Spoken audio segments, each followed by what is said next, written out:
부활하신 주님을 찬양합니다. 사망 권세를 이기시고 부활하신 주님의 이름을 오늘 소리 높여 찬양합니다. 예수님께서 죽음을 이기셨고 예수님이 승리하셨습니다. 이 세상의 그 어떤 불의도 권력도 권세도 심지어 죽음마저도 주님을 이기지 못함을 우리가 믿습니다. 길이요 진리요 생명이신 주님을 믿습니다. 오늘 말씀을 통하여 은혜 받게 하시고 힘을 얻게 하시고 다시 한번 움츠렸던 저희들이 소망 가운데 하나님 힘을 얻고 세상에 나가 승리하며 이 세상을 정복하는 자들이 되게 하옵소서. 우리 모두를 축복하시며 은혜 주실 것을 믿사오며 예수님 이름으로 기도하옵나이다. 아멘. 할렐루야. 여러분 사랑합니다. 사랑합니다. 예수님 부활하셨습니다. 부활하셨습니다. 오늘은 부활절입니다. 예수님이 죽으심으로 모든 것이 끝난 줄 알았습니다.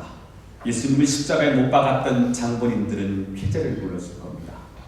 앓던 이가 빠진 것처럼 시원하다, 잘됐다, 이렇게 승리의 노래를 불렀을 것입니다. 그러나 그분이 다시 살아나셨다는 사실입니다.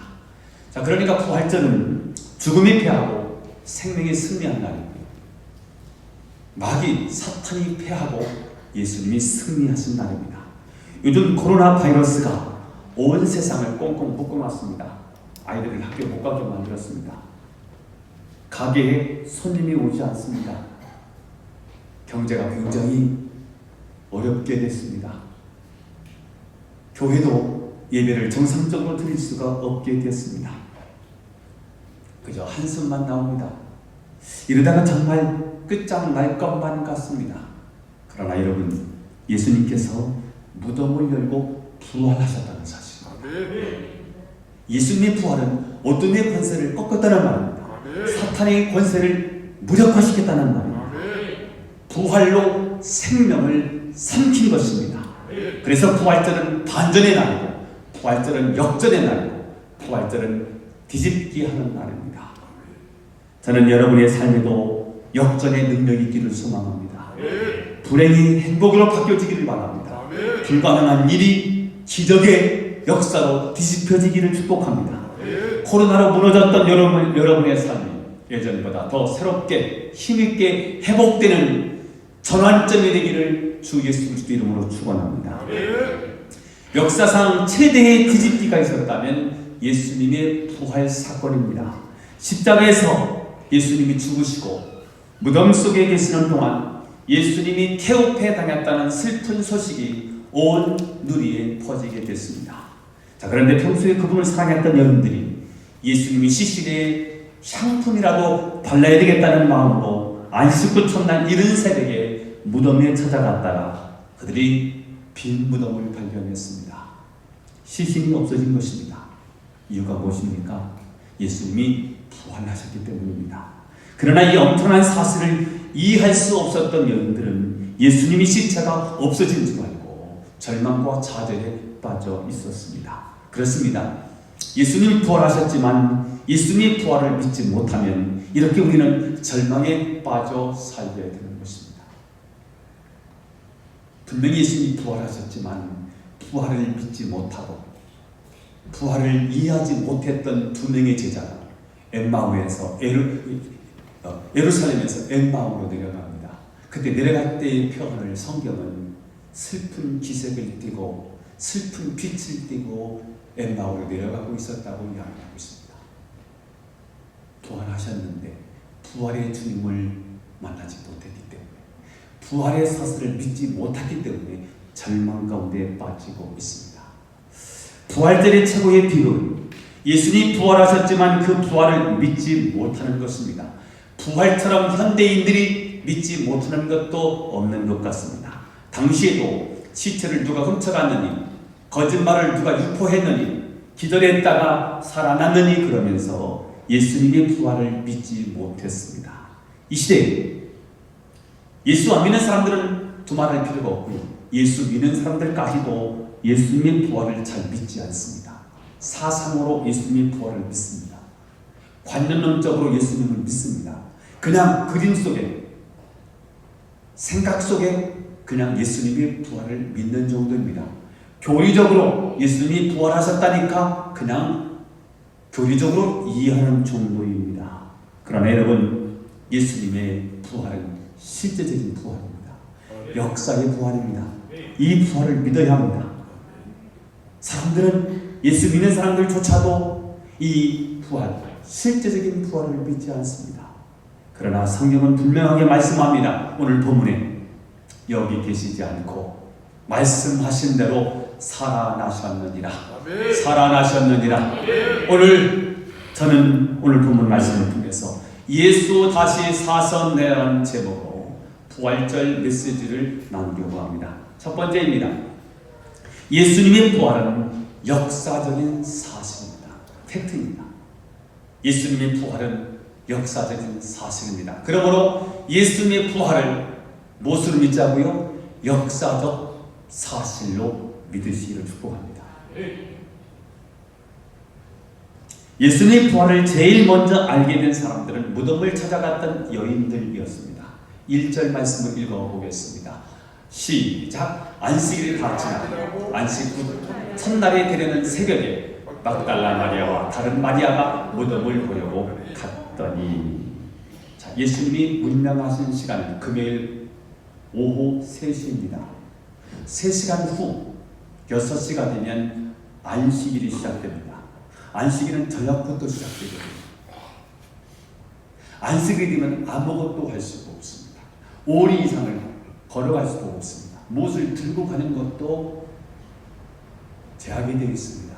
안식일은 아무것도 할 수 없습니다. 그러니 시간이 없어서 제대로 장례를 치를 수가 없었습니다.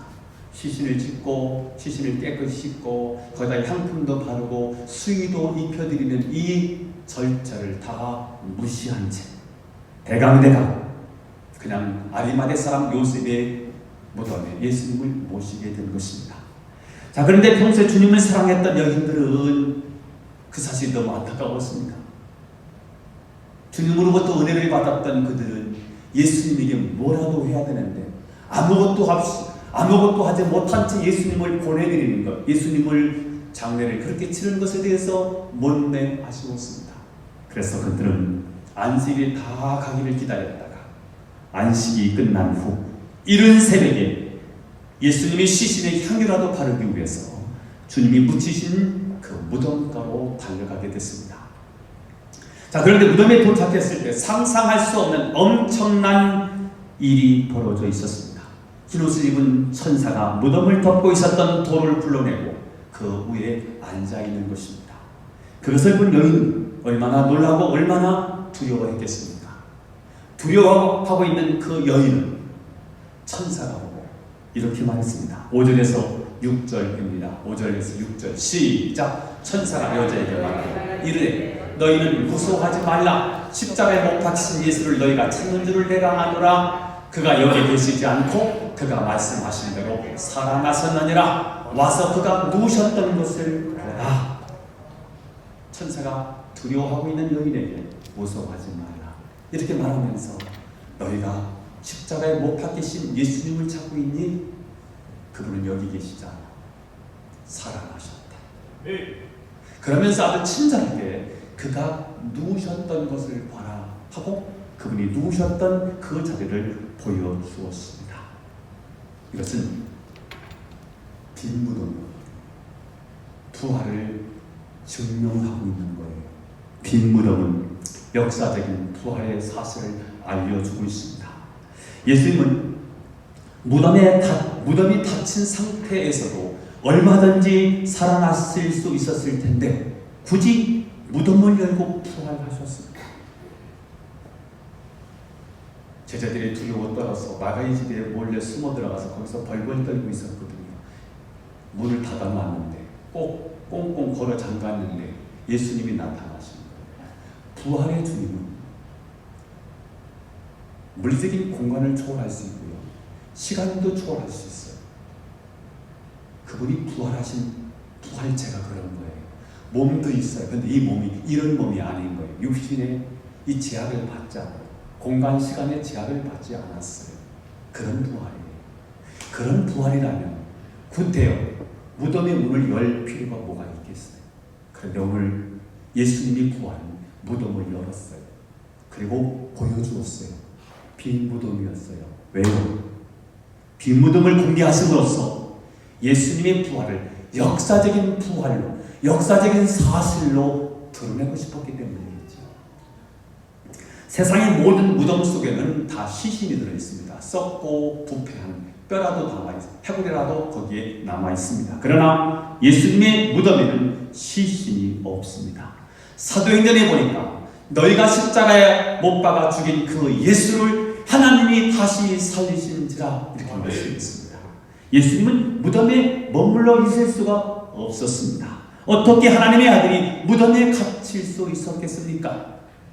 잠시 동안 그분이 무덤에 갇혀 있었던 이유는 우리가 무덤에 들어가야 되는데 우리의 무덤을 대신 취하신 것이었습니다.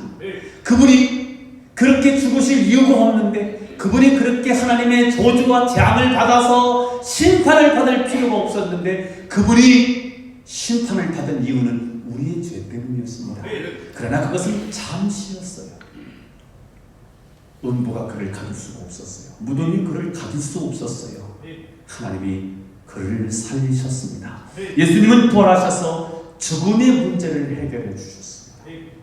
과학이 발달하고 의학이 발달하면서 사람의 생명이 굉장히 수명이 연장이 됐습니다. 60만 살아도 많이 살았다고 해서 회갑잔치를 했는데 요즘은 회갑잔치하면 욕먹습니다. 그만큼 사람의 수명이 길어졌다는 거예요. 그러나 여러분, 길어졌지 죽음을 피해갈 수는 없어요. 죽습니다. 죽음은 정복되지 않았어요. 누구도 죽음을 정복하지 못했어요. 그러나 오직 예수님만이 죽음을 정복한 줄로 믿습니다. 우리의 최고의 벽은요, 죽음이라고 하는 벽인데 이 죽음의 벽을 누가 뚫으셨느냐? 예수 그리스도께서 부활하심으로 죽음의 벽을 뚫으신 줄로 믿습니다. 이 벽은 누구도 깰 수 없었던 벽인데 이 벽을 우리 예수 그리스도께서 죽으심으로 부활하심으로 죽음의 벽을 뚫고 죽음의 문제를 해결해 주신 줄로 믿습니다. 누구도 정복할 수 없었어요. 근데 그 벽을 깼어요. 그래서 예수님이 뭐라고 말씀하셨냐면 잠자는 자들의 첫 열매가 되셨도다. 믿으시지요? 첫 열매가 뭐예요? 첫 것을 드렸다는 것은 다 드렸다는 거예요. 첫 것을 베가지고 보니까요, 이게 다 연그렀어요. 첫 것을 연그렀다고 하는 것은 다 연그렀다는 말이에요. 오늘 대표기도 하셨지요? 대표기도라는 말은 뭐예요? 혼자 기도한다는 말이에요. 아니에요. 우리 모두를 대표해서 기도했다는 말이에요. 다시 말하면 우리 모든 사람이 기도였다는 거예요. 이게 대표예요. 이게 첫 열매예요. 부활의 첫 열매라는 말은, 부활은 죽음을 정복한 것인데, 죽음을 뚫은 것인데, 죽음을 이긴 것인데, 죽음의 벽을 허물어버린 것인데, 아무도 죽음을 정복한 사람이 없는데 드디어 죽음을 이기는 길이 열렸다는 거예요. 그래서 그분은 우리 모두의 부활의 첫 열매예요. 그분의 부활을 믿는 자는 우리도 동일하게 부활하는 줄 믿어요. 코로나 때문에 굉장히 어려워요. 직장 생활하는 사람들 마스크 쓰고 직장 생활하는데요, 이게 보통 일이 아니더라고요. 제가 저희 어머니 잠깐 병원에 계시는 바람에 제가 병원에 가서 몇 시간 동안 이 마스크를 쓰고 있는데요, 너무 힘든 거예요. 너무 힘든 거예요. 코로나 때문에 지금 온 세상이 너무 불안하고 두렵고 힘들어요. 그래서 이번에 문재인 대통령이 의료진에게 백신 개발을 돈 걱정하지 말고 백신 개발을 그게 1년 넘게 걸린다는 거예요. 백신만 개발하면 옛날 우리 장투수 주사 다 맞고 홍역 주사 다 맞고요. 또 뭐 있지, 옛날에 그 공부되는 거 있잖아요. 그거 다 맞고 그게 백신이거든요. 투여해 놓으니까 그 바이러스가 우리 안에 못 들어. 근데 이번에 코로나 바이러스가 지금 사람을 다 죽게 만들잖아요. 똑같은 거거든. 이거 백신만 개발하면 우리가 예방 주사 맞으면 안 걸리거든. 우리는 다 죽어야 돼요. 창세기 3장 이후로 인간은 하나님을 떠나서 다 죽어야 됩니다. 태어났으니까 지옥 갈 거예요. 가만히 있어도 지옥 가는 거예요. 그런데 예수 그리스도께서 십자가에 못 박혀 죽으셨다가 3일 만에 부활하심으로 죽음을 정복하셨기 때문에 여러분, 예수를 믿으면 죽음을 이기는 거예요. 예수를 믿는다는 것은 예수님이 부활하셨다는 말은 죽음의 백신을 개발했다는 말이에요. 예수 그리스도의 십자가와 부활을 믿으면 다 백신이 지옥 가야 되는데 지옥 안 가는 거예요. 저는 오늘 부활절을 맞이하며 여러분 모두가 예수님의 부활을 믿음으로 예수님의 부활, 예수님의 백신, 부활 백신을 여러분 다 맞고 돌아갈 수 있기를 예수의 이름으로 축원합니다.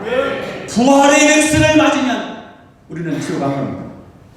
우리는 죽지만 죽지 않습니다. 다시 우리도 살아나는 것입니다. 무엇보다도 예수님은 죽음의 세력을 잡은 자인 사탄의 권세를 꺾으셨다고 말씀했습니다. 요한일서 3장 8절에 보니까 예수님께서 나타나신 것은 마귀의 일을 멸하러 오셨다고 말씀했어요. 마귀의 일이 뭐예요? 죄 짓는 거예요. 마귀의 일이 뭐예요? 우상 섬기게 만드는 거예요. 마귀의 일이 뭐예요? 세상의 풍습을 지키게 만드는 거예요. 세상의 풍습이 뭐예요? 미신 지키는 거예요. 궁합 보고, 사주 보고, 손바닥에 그려져 있는 손금 보고, 사람의 얼굴에 그려있는 관상 보고, 이게 다 죄와 사망의 법이거든요. 이 법을 지키게 만들어요. 우상 숭배인 거예요. 이게요. 하나님이 가장 싫어하는 거예요. 이게 세상 풍습이에요. 이 세상 풍습을 통해서 마귀를 섬기게 만드는 거예요. 이 법에 걸려 있어요. 다 운명팔자에 묶여 있어요. 이 법을 깨뜨리는 법이 있습니다. 그게 생명의 성령의 법인 줄로 믿습니다. 죄와 사망의 법에 묶여 있었던 저와 여러분이 예수님이 십자가에 못 박히시고 부활하심으로 이제 우리에게 생명과 성령의 법을 우리에게 주셨으니 이 법으로 오늘 죄와 사망의 법에서 해방될 수 있기를 예수님의 이름으로 축원합니다. 해방됐어요. 구원받은 거예요. 원수를 다 이기고 무덤에서 살아나셨네. 어두움을 이기고 나와서 성도와 함께 길이 다스리시네. 사셨네. 예수 다시 사셨네. 할렐루야. 여러분, 예수님의 부활을 역사적인 사실로 믿게 되기를 축복합니다. 교리적으로 믿지 말고요. 오늘 이 시간 예수님의 부활이 확실히 믿어지길 바랍니다. 오늘 예수님께서 그런 말씀을 하셨어요. 부활하신 다음에 영은 뼈와 살이 있지, 뼈와 살이 없지, 나는 있어. 유교부활을 말씀하시는 거지요. 우리는 예수님이 부활하셨다니까 영적으로 부활하셨겠지, 혼적으로 부활했겠지, 정신적으로 부활했겠지, 생각으로 부활했겠지, 그렇게 믿는 게 아니에요. 예수님은 실제로 역사 가운데 오셨고 역사적으로 부활하셨다는 거예요. 이 사실을 믿으셔야, 역사적인 예수를 믿어야, 역사적인 부활을 믿어야 오늘 지금도 다스리는 예수님이 믿어지는 거예요. 지금도 부활하셨다는 말은 지금도 살아계시다는 말이죠. 2000년 전에 오셔서 수많은 기적과 이적을 베풀어 주시며 병든 자를 고치시고 귀신을 내쫓으시며 죽은 자를 일으키셨던 그 능력이 동일하게도 지금도 역사는 이유는 그분이 부활하셔서 지금도 살아계시고 우리와 함께 하시기 때문에 그런 것입니다. 이 사실을 저는 여러분이 이 부활절을 맞이해 믿으시기를 축원합니다. 축원합니다. 두 번째입니다. 예수님 부활을 거부하는 세력이 있습니다. 누구일까요? 마귀입니다. 사탄입니다. 이 사탄은 자기가 드러내놓지 않습니다. 꼭 사람을 이용하는데 권력자들, 권세자들, 통치자들을 사탄이 이용합니다. 예수님이 십자가에 체험된 이후에 예수님을 죽였던 종교 지도자들과 빌라도 총독이 함께 모였습니다. 그들이 서로 이야기합니다. 예수님이 살아있을 때 예수님이 죽은 자 가운데서 다시 부활하신다고 말씀하셨거든요. 그것을 기억했던 이들이 예수님이 제자들이 예수의 시체를 훔쳐가서 그가 다시 살아난다고 하면 큰일이다. 그러면서 예수님이 부활을 막기 위해서 이들이 했던 세 가지 짓이 있습니다. 그게 마태복음 27장 65절에서 66절입니다. 읽어보겠습니다. 시작. 빌라도가 이르되 너희에게 경비병이 있으니 가서 침대로 굳게 지키라 하거늘 그들이 경비병과 함께 가서 돌을 인봉하고 무덤을 굳게 지키니라. 정치인들은 예수님 부활을 막기 위해서 먼저 무덤 입구를 큰 돌로 막았습니다. 돌로 막아놓으면 예수님이 빠져갈 수 없다고 생각했기 때문입니다. 살아도 무덤에서 살아나요. 무덤에 있으면서 살아나야 돼요. 죽으라는 얘기죠. 그 다음에 로마 황제의 이름으로 인봉을 했습니다. 인봉했다는 게 뭐예요? 편지 붙이고요. 인봉한다고 하죠. 도장 찍어요. 누구도 열어보면 안 된다 이거예요. 계량기, 수도 계량기, 전기 계량기다가 이렇게 인봉을 해놨어요. 마크 찍었어요. 그거 열으면요 형사 입건이 될 수 있어요. 인봉했다는 말은 황제 이름으로 인봉을 했어요. 열지 말라 이거예요. 인봉을 떼는 것은 불법임으로 처형이 된다는 것입니다. 이것도 모자라서 로마 군병들을 세워서 무덤 주변을 굳게 지키게 했습니다. 그럼에도 불구하고 그들은 이렇게 완전 조치를 했음에도 불구하고 예수님은 부활하셨나요? 못 하셨나요? 예수님은 부활하신 줄로 믿으시면 아멘. 예수님은 부활하셨습니다. 부활을 누구도 막을 수가 없었습니다. 헛되이 지키네 병사들, 이게 160장이거든. 예수 내 구주 헛되이 봉하네 예수 내 주. 거기 못 가두네 예수 내 구주. 우리를 살리셨네 예수 내 주. 생명은 가둘 수가 없습니다. 예수님은 생명이시거든요. 그래서 생명이신 예수님 누구도 가둘 수가 없었어요. 무덤이 예수님을 덮어요. 생명인데요. 생명력이 얼마나 강하냐면 콘크리트도 뚫고 나오더라고요. 조금만 틈만 있어 보세요. 생명은 막 뚫고 나와서 풀이 자라잖아요. 바위가 조금 깨졌는데 그 속에요 바위 틈바구리를 뚫고 나무가 자라고 있더라고요. 생명력이라고 하는 건 이런 것입니다. 우리가 이 땅을 살아갈 때 우리 앞에 큰 돌이 우리의 앞길을 가로막을 때 있습니다. 큰 돌이에요. 내 힘으로 어쩔 수가 없는 큰 돌이 나를 쪄눌러요. 경제적인 문제든지 사업의 문제든지 어떤 관계의 문제든지 그런 어떤 무거운 돌이 나를 누를 때가 있어요. 못 빠져나가요. 사방에 우겨싸움을 당해요. 그때 우리는 하나님 내 앞에 이 돌이 가로막고 있어요. 그러면서 주저앉아버려요. 또 어떤 때는 인봉으로 우리를 꼼짝하지 못하게 만들 때가 있어요. 세상의 법칙이라든지 어떤 원리라든지 환경이 우리를 애워싸서 우리를 누를 때가 있어요. 이번 코로나 바이러스로 인해서 교회 못 갑니다. 병들이 전염병이 옮기면 큰일 납니다. 그래서 사람들이 주저앉습니다. 인봉을 떼면 죽는다고 생각해요. 행정명령이 내렸다 이거예요. 교회 가면 안 된다 이거예요. 그것도 안 되면 군대의 힘으로 공권력을 가지고요 우리를 압박합니다. 숨이 턱턱 막히는 거죠. 사탄은 지금도 이런 고전적인 방법으로 생명운동, 하나님 나라 운동, 예수 운동을 가로막습니다. 코로나19로 인하여 예배를 정상적으로 드릴 수가 없어요. 기도하라고 했더니 기도가 잘 안 됩니다. 전도는 전혀 할 수가 없고요. 문제는 이것이 정상적인 것으로 사람들이 착각한다는 거예요. 정부가 예배드리지 말래요. 그래서 사람들이 안 와요. 정부 위에 계신 하나님을 섬겨야 되는데 정부가 예배드리지 말아요. 안 옵니다. 다 핑계입니다. 파손에게 바쁩니다. 영상 예배로 돌렸어요. 오늘 우리가 영상 예배를 지금 실시간 방송을 하고 있는데요. 여러분 영성 예배 몇 명 드리는지 아세요? 보니까 확인해 보니까 얼마 드리지도 않아요. 예배 안 드리고 다 놀러 갑니다.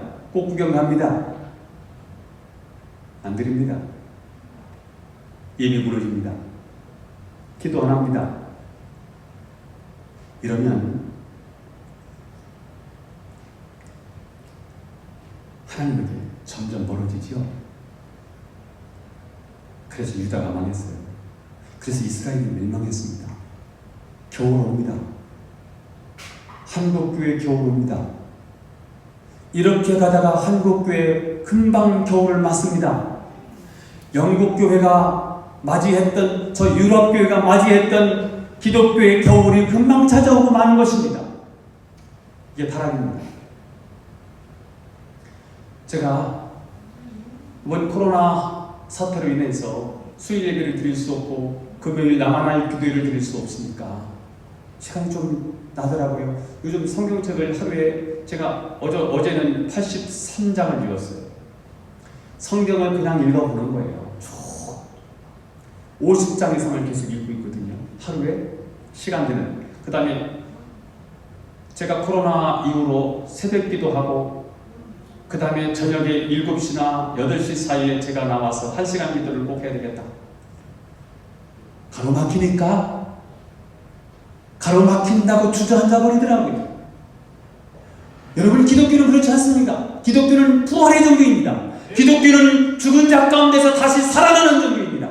막혀있는데 돌로 막혀있고 잇몸으로 막혀있고 경비에 막혀있지만 일어나는 것입니다. 다시 살아나는 것이 기독교인 것입니다.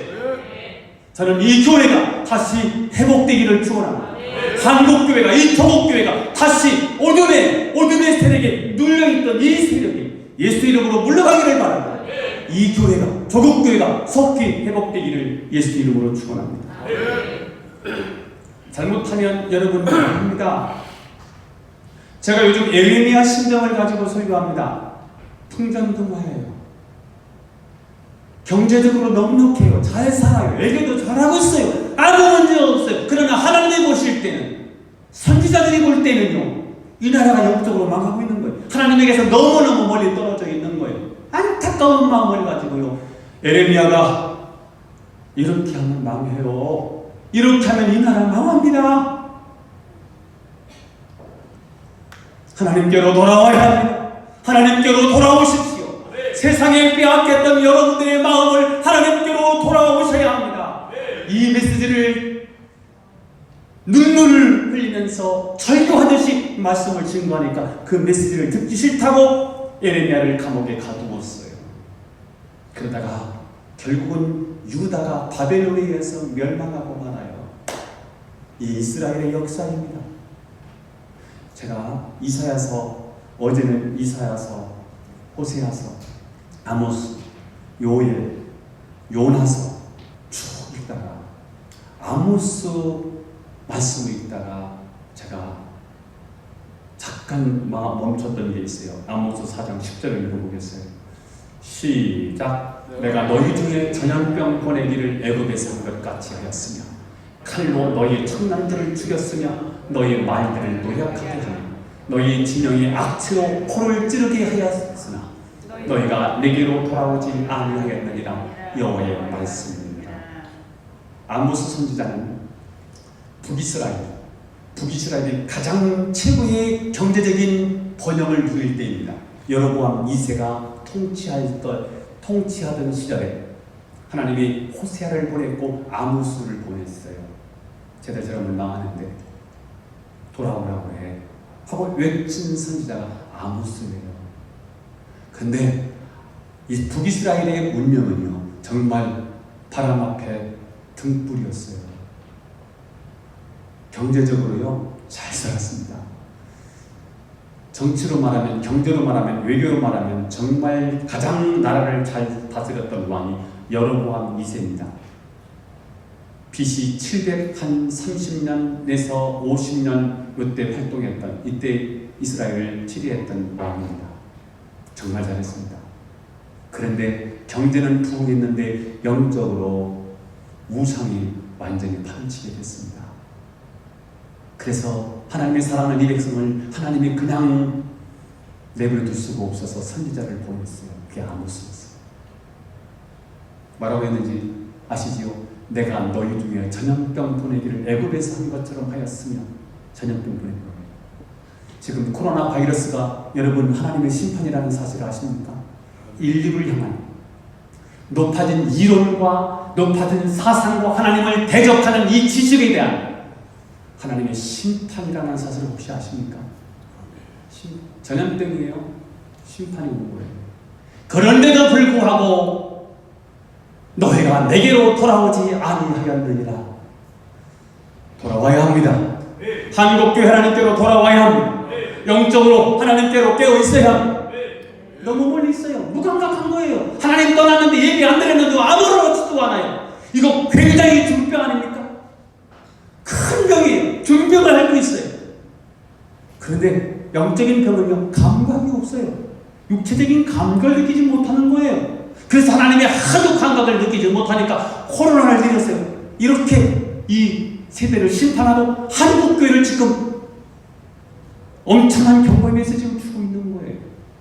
그러면 하나님께로 돌아와야 되는데 하나님께로 돌아오지 않고 더 멀리 하나님을 따라오고 있는 것입니다. 사탄은 이렇게 온갖 사탄 방해하고 예수님의 부활을 막으려고 했지만, 그러나 여러분, 예수님은 부활하신 줄로 믿습니다. 아니, 오히려 이런 큰 돌이나 인동이나 공권력이 예수님의 부활에 대한 확실한 증거가 되었다는 사실입니다. 그러므로 하나님의 사람들은 사탄의 방해 때문에 넘어져서는 안 됩니다. 이럴 때일수록 더욱 하나님이 하나님 되심을 찬양해야 할 때일 줄로 믿습니다.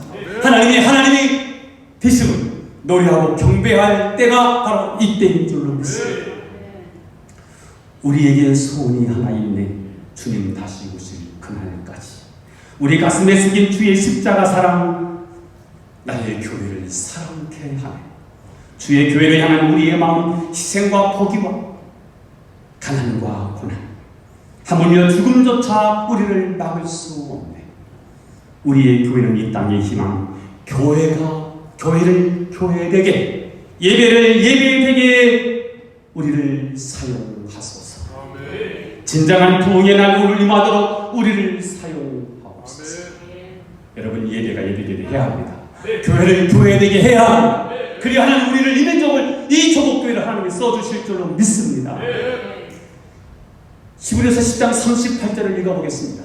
시작. 나의 의는 믿음으로 말미암아 살리라. 또한 뒤로 물러나는 내 마음은 그를 기뻐하지 아니하리라. 뒤로 물러나면 안 돼요. 돌이 나갔다고요? 인범을 했다고요? 경비범이 지키고 있다고요? 그래도 예수님 부활하셨어요.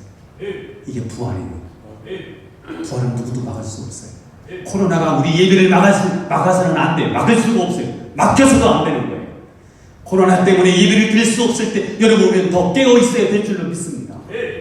영상 하나 볼 거예요. 예배를 드릴 수가 없어요. 그래서 미국에 있는 교회들이 이렇게 있을 수가 없다. 그래서 교회 주차장에 다 모여가지고 차 안에서 예배를 드리는 거예요. 기도해야 되는데 기도할 수 없어요. 거리를 두라고 하니까. 그래서 교회까지 오고 주차장에 모여서 그들이 차 안에서 예배를 드리기 시작했어요. 저는 코로나 때문에 사람들이 교회 안 들어도 되는 명분을 얻은 것 같아요. 큰일 납니다. 영상 예배 드리라고 했더니 영상 예배 드리는데요, 태도가 문제예요. 태도. 똑같이 예배 드리는 자세를 가지고 똑같은 마음으로 예배를 드려야 되는데 돌아다니면서 예배 드려요. 음식 먹으면서 예배를 드려요. 그게 무슨 예배입니까? 누워서 예배를 드립니다. 그게 무슨 예배입니까? 영상 틀어놓은 거지. 오늘 이 시간 영상 예배로 예배를 드리는 사람들 잘 들으셔야 돼요. 그 예배가 아닐 거예요. 하나님은 그 예배를 기뻐하지 않을 거예요. 마음을 쏟아야 합니다. 우리의 태도가 전부입니다. 우리의 마음을 가지고 가는 겁니다. 몸은 와 있는데 마음이 떠나 있는 예배에 있을 수 있지 않습니까? 그런 하나님의 원하시는 마음은 너의 마음을 다하는 겁니다.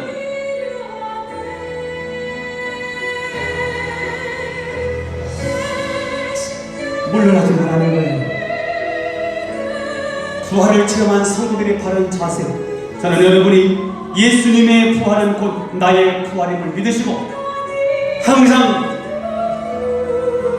돌진하면서 하나님 나라를 확장하는 능력의 백성이 될 수 있기를 예수 이름으로 축원합니다. 아멘. 마지막 세 번째입니다. 예수님 부활을 목격한 사람들은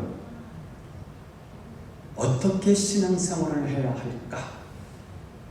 구원받은 하나님의 백성들은 어떻게 신앙생활을 해야 할까? 오늘 두 가지 모습을 보았어요. 여인들의 모습과 제자들의 모습을 통해서 부활을 체험한 성도들이 이 땅을 어떻게 살아가야 할지에 대한 중요한 지침을 우리에게 주었습니다. 첫 번째입니다. 여인들이죠. 여인들은 두려움과 큰 기쁨의 감정을 가지고 다름질을 하고 있습니다. 복음의 긴급성, 복음의 긴박성, 복음의 역동성을 여기서 발견할 수 있습니다. 8절을 읽어볼까요? 부활 소식을 전하러 가는 여인들의 모습이에요. 시작. 그 여자들이 무서움과 큰 기쁨으로 무덤을 빨리 떠나 제자들에게 알게 하려고 다름질할세. 여기 아주 두 대조적인 단어가 나오지요. 무서움과 큰 기쁨입니다. 이 단어는 함께 공존하기 어려운 감정인데 때로는 역설적으로 너무 믿을 수 없는 사실을 경험하게 될 때 느끼는 감정입니다. 무서움과 큰 기쁨이요. 영어 성경을 찾아봤어요. With fear and great joy 이렇게 되어 있더라고요. 이것을 어떻게 해야 될까? 놀라움, 전율할 만한 기쁨, 이렇게 한번 해석을 해보았어요. 자, 이 여인들은 이 마음으로 With fear and great joy라는 마음을 가지고 제자들에게 알리려고 다름질할세 아주 긴박하게 움직이고 있습니다. 복음의 역동성을 보여주고 있습니다. 그렇습니다. 진정으로 예수님의 사랑과 예수님의 은혜를 체험한 사람들은 가만히 앉아 있을 수가 없습니다. 주님을 만난 베드로와 요한이 나면서부터 걷지 못하는 한 사람을 봤을 때 옛날과 태도가 달랐습니다. 부활의 주님이 내 안에 성령으로 계시다는 사실을 체험하고 난 베드로와 요한은 어제까지도 안진병이었거든요. 그냥 구걸하는 거린이었거든요. 그런데 다시 보니까 달리 보는 거예요. 이 사람이 누가 오면 예수가 오는 거예요. 이 사람이 돈이 없는 게 아니고 예수님의 생명이 없는 거예요. 예배드려야 되는데 장애인이기 때문에 성전에 들어갈 수 없는 영적 불구를 가지고 있는 거예요. 이걸 보신 거예요. 이걸 본 거예요. 그래서 베드로 요한이 이렇게 말합니다. 내게 있는 것 내게 주노니. 없었어요. 부활의 주님을 체험하고 나니까 내게 여기 안에 계셨어요. 늘 내 옆에만 계셨고 나와 함께 하셨던 이 주변에 계셨던 예수님이었는데 이제 부활하신 예수 그리스도께서 부활의 영으로 어디 계시냐? 내 안에 계시는 거예요. 네. 여러분 부활하신 예수 그리스도께서 여러분 안에 계심을 믿습니까? 네. 죽어있던 자들이요 새로운 생명을 얻게 된 이유가 뭐예요? 생명의 영이 우리 안에 계시기 때문에 우리는 살아있는 영이 된 것입니다. 아멘. 그래서 이제부터는 내게 있는 것을 말할 수 있었습니다. 내게 있는 것 내게 주노니 곧 나사렛 예수 그리스도 이름으로 일어나 걸어라. 나사렛 예수 그리스도가 누구예요? 역사적인 예수라예요. 나사렛에서 사셨던 나사렛의 고향을 두고 계셨던 그 예수님이 내 안에 계시다는 거예요. 그 이름으로 일어나 걸어라. 이 일이 저는 지금도 일어난다고 믿습니다. 수가성의 여인이요 주님을 만난 거예요. 그의 목적은 물을 기르러 온 거예요. 주님을 만났는데 그분이 주님이셨어요. 내 인생의 전부였어요. 내 인생의 모든 문제 해결자이신 거예요. 그분을 만나보니까 물동이는요 아무것도 아니에요. 그 물동이를 버려두었어요. 그리고 이 감격, 전율할 만큼 뜨거운 감정, 기쁨, 감격을 가지고요 자기를 향해서 손가락질을 하고 삿대질을 하고 비아냥거리는 그 동네로 가서 와 보라 내가 메시아를 보았다. 내가 그리스도를 만났다. 이렇게 외치는 거예요. 이게 부활을 경험한 예수 그리스도 그분을 나의 주로 하나님으로 믿는 사람들의 신앙생활의 역동성인 것입니다. 저는 이번 부활을 맞이해서 여러분의 신앙이 살아있기를 바라고 잠자는 신앙들이 깨어있기를 바라고, 주저주저하는 신앙들이 다시 일어나서 역동성을 일으키는 다이나믹한 신앙으로 회복되기를 예수 이름으로 축원합니다. 그 다음에 부활 소식을 들은 제자들, 두 번째, 다시 어디로 가요? 갈릴리로 가서 부활의 주님을 만남으로 무엇을 회복할까요? 사명을 회복합니다. 사역을 회복하는 것입니다. 10절 말씀을 읽어보겠습니다. 시작. 이에 예수께서 이르시되 무서워하지 말라. 가서 내 형제들에게 갈릴리로 가라 하라. 거기서 나를 보리라 하셨습니다. 여기 내 형제들은 제자들을 말하고 있는 것이죠. 자, 부활하신 예수님께서 하실 일이나 만날 사람들이 예루살렘이 많았겠어요? 갈릴리가 많았겠어요? 당연히 사람들이 몰려드는 그 예루살렘, 거기에 할 일이 많았을 거 아니겠습니까? 그런데 예루살렘에서 갈릴리까지 150km나 떨어져 있는데 거기 예수님이, 부활하신 주님이 거기 가시네요. 그리고 제자들에게 갈릴리로 가서 거기서 만나자고 말씀하셨어요. 왜 그렇게 말씀하셨을까요? 갈릴리는 회복이 재기가 가능한 장소였기 때문에 그렇습니다. 제자들은 예수님이 로마 정부를 정복하고 예수님이 왕이 되실 줄 알았어요. 예수 혁명 정부가 들었으면 자기들은 한 자리 차지할 줄 알았어요. 그러나 예수님이 십자가에 죽으심으로 그들의 꿈과 소망은 산산조각이 나고 말았습니다. 3년 동안 예수님을 따라다녔지만 다 헛수고 물거품이 되고 말았습니다. 그래서 제자들은 고향에 돌아가서 갈릴리 이곳저곳에 아마 숨어 지내고 있었을 것입니다. 이제 갈릴리는 제자들이 한숨 소리로 가득 찼을 것이고요. 사방 도처에 절망, 좌절, 한숨, 좌절의 소리들이 막 넘쳐나고 있었을 것입니다. 그런데 그 절망의 현장에 부활의 주님이 찾아가신 것입니다. 그렇습니다. 인간의 절망은 예수님께서 오시는 순간이며 절망의 좌절의 장소는 예수님께서 오시는 장소입니다. 오늘도 마찬가지입니다. 부활의 주님은 상처가 있는 곳, 실패가 있는 곳, 절망이 있는 곳, 그곳에 승리의 소식을 선포하시는 줄로 믿습니다. 절망의 땅을 희망의 땅으로 바꾸기 위해서 쓰러지고 넘어지고 좌절한 그 제자들을 일으켜서 회복시켜 주시고 재기시켜 줄 수 있도록, 재기할 수 있도록 부활의 주님이 갈릴리로 가셔서 그들을 만나 주셨습니다. 그런데 우리가 신앙을 회복하든 우리 사역을 회복하든 그 회복을 위해서는 반드시 전제되어야 될 것이 하나 있습니다. 그것은 첫사랑을 확인하는 시간이 반드시 필요하더라는 거예요. 사실 갈릴리는 예수님께서 가르치시고 복음을 전하시고 모든 약한 것과 병든 것을 고르치셨던 예수님이 주 활동 무대이셨습니다. 예수님 이곳에서 백부장의 시대로 고치셨고요. 노두 광풍을 여기서 잔잔케 하셨고요. 오병이의 기적으로 굶주린 5,000명을 먹이셨고요. 무엇보다도 빈 그물을 가지고 허탈한 마음을 가지고 내일을 꿈꾸고 있는 베드로에게 찾아가셔서 깊은 곳에 그물을 내려라. 그 말씀에 순종했을 때 그물이 찢어질 정도로 엄청난 고기를 낚으면서 그를 제자로 삼아주셨던 바로 그 현장이었습니다. 그러니까 갈릴리는 예수님의 지치와 제자들의 첫사랑이 서려 있는 곳입니다. 오늘 예수님은 그 갈릴리에서 제자들과 더불어 첫사랑을 확인하고 사명을 주고 싶었던 것입니다. 이처럼 제자들 모두는 갈릴리에서 사명을 받았지만 십자가에서 모두 흩어지고 도망가 버리고 말았습니다. 하지만 갈릴리에서 다시 부활의 주님을 만나 그 사랑을 확인하고 그들은 다시 이렇습니다.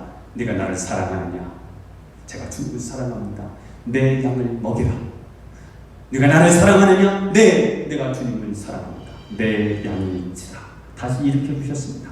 그렇습니다. 갈릴리는 회복의 장소입니다. 그러나 회복은 첫사랑, 첫 열정이 살아나야 가능합니다.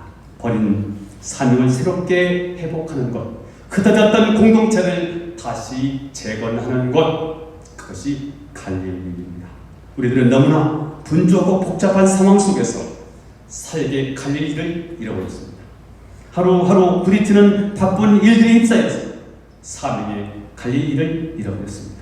그러므로 갈릴리는 책임 회피의 장소가 아니라 다시 전쟁터로 나가기 위해서 점검해야 하는 장소입니다. 코로나로 인하여 많이 무너져 있습니다. 마음도 무너지고 활동 환경도 무너지고 우리 관계도 무너지고 직장도 사업장도 여러분의 신앙도 많이 무너져 있을 것입니다. 그러나 하나님 우리에게 부활절을 주셨습니다. 이 부활절은 우리 인생의 새로운 터닝 포인트가 될 수 있기를 축복합니다. 예배드릴 수 없었던 사람들이 다시 예배의 장소로 올 수 있는 기회가 되기를 바랍니다. 예배를 드릴 수 없기에 주차장까지 나와서 그들이 함께 하나님을 찬양하고 하나님을 높여드렸다는 것처럼 우리 다시 한번 예배의 감격을 회복하는 전환점이 부활절을 기해서 일어날 수 있기를 바랍니다. 기도하지 못했던 사람들이 기도가 다시 새롭게 기도의 문이 열려지기를 바라고요. 전도하지 못했던 심령들에게 영혼을 사랑하는 마음과 영혼을 뜨겁게 구원하는 구령길이 불타오르게 되기를 바랍니다. 우리가 가야 할 길은 사명의 땅입니다. 주님께서 맡겨주신 어린 양을 치라고 말씀하셨습니다. 부활절은 사명의 자리로 돌아가는 자리입니다. 말씀을 정리하겠습니다. 오늘 우리는 이 부활절 아침에 예수님의 부활을 사상이나 관념적으로 믿지 말고 역사적인 부활로 믿자고 말씀을 드렸습니다. 왜냐하면 예수님은 부활하셔서 지금도 살아계시기 때문입니다. 그리고 예수님의 부활을 막았던 세력은 지금도 물리적으로 공권력으로 전염병으로 우리 예배를 우리의 신앙을 가로막습니다. 그럼에도 불구하고 그 어떤 세력도 예수님의 부활을 가로막을 수가 없었습니다. 이 사실을 믿고 더 적극적으로 예배하시고 더 적극적으로 신앙생활을 할 수 있기를 바랍니다. 그리고 다시 갈릴리로 가셔야 됩니다. 거기서 주님과의 첫사랑을 다시 한번 확인하시고 거기서 주님을 만나고 새로운 삶의 비전을 가지고 세상으로 나가십시오. 거기엔 부활의 승리가 있습니다. 역전극, 반전, 뒤집기의 현장이 바로 갈릴리의 현장입니다. 저는 여러분이 그 승리의 주인공이 되기를 예수님 이름으로 축원합니다. 기도드리겠습니다. 하나님 아버지, 오늘 우리를 사랑하시고 말씀 주셔서 감사합니다. 예수님이 다시 살아나셨는데 이 사실을 우리가 믿고 부활의 신앙을 회복하게 해 주옵소서. 역사적인 부활로 믿게 하여 주옵소서. 지금도 역사하시는 하나님, 지금도 살아서 우리에게 역사하시는 그 예수님을 나의 부활의 주님으로 믿게 해 주옵소서. 사탄이 부활을 가로막으려고 했지만 부활을 가로막을 수 없었다는 것처럼 이 땅에 하나님의 나라 운동을 가로막는 어떤 사탄의 괴계도 우리가 하나님 속지 않게 하시고 능히 이기고 참된 예배자 하나님 나라를 확장하는 십자가의 군병들이 되게 하옵소서. 여인들처럼 큰 두려움과 큰 기쁨의 감정을 가지고 다름질하게 하옵소서. 갈릴리로 가서 제자들처럼 부활의 주님을 만남으로 사명을 회복하며 주신 사역 등이 감당하는 종들 되게 하옵소서. 예수님의 이름으로 기도하옵나이다. 아멘.